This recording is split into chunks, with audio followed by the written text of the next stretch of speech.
પ્રધાનમંત્રી નરેન્દ્ર મોદીનો બિહારના મધુબનીથી હુંકાર, આતંકીઓને સજા મળશે જ. પહેલગામમાં હુમલામાં મૃત્યુ પામેલા લોકો પ્રત્યે દુઃખ કર્યું વ્યક્ત. કહ્યું 22 એપ્રિલે આપણે આપણા સ્વજનોને ગુમાવ્યા, સમગ્ર દેશ ભોગ બનનાર પરિવારોની સાથે.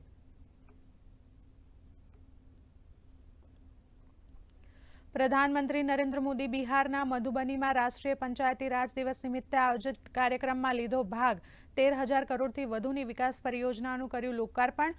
અમૃત ભારત એક્સપ્રેસ, નમો ભારત રેપિડ રેલને આપી લીલી ઝંડી. શ્રેષ્ઠ પંચાયતોને એનાયત કરાયા પુરસ્કાર.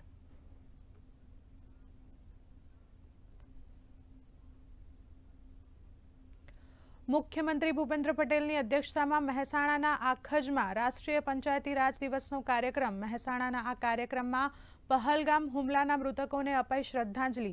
વિવિધ વિકાસ કર્યું ઈ લોકાર્પણ અને ખાતમુહૂર્ત. પંચાયત એડવાન્સમેન્ટ ઇન્ડેક્સના વર્કશોપનું પણ આયોજન.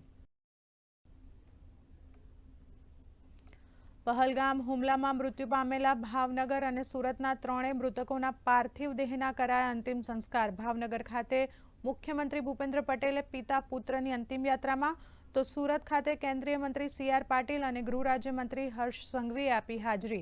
શોક સંત પરિવારજનોને પાઠવી સાંત્વના. જમ્મુ કાશ્મીરના ઉધમપુરના ડુડુ બસંતગઢમાં સુરક્ષા દળો અને આતંકીઓ વચ્ચે અથડામણ. જમ્મુ કાશ્મીર પોલીસ તેમજ સુરક્ષા દળોના આ સંયુક્ત ઓપરેશનમાં મળી મોટી સફળતા, 1 જવાન શહીદ.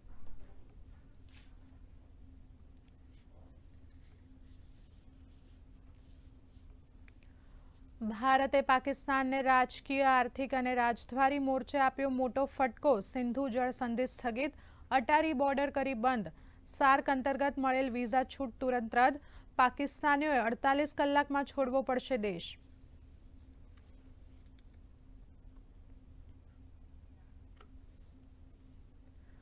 અઢી કલાક સુધી ચાલેલી CCSની બેઠકમાં મોદી સરકારના મહત્વના નિર્ણય. દિલ્હીમાં પાકિસ્તાની હાઈ કમિશનમાં લશ્કરી સંરક્ષણ, નૌકાદળ અને હવાઈ સલાહકારોને દેશ છોડવા માટે અપાયો 1 અઠવાડિયાનો સમય. ભારતની કાર્યવાહીથી ગુસ્સે ભરાયેલા પાકિસ્તાને બોલાવી રાષ્ટ્રીય સુરક્ષા સમિતિની બેઠક.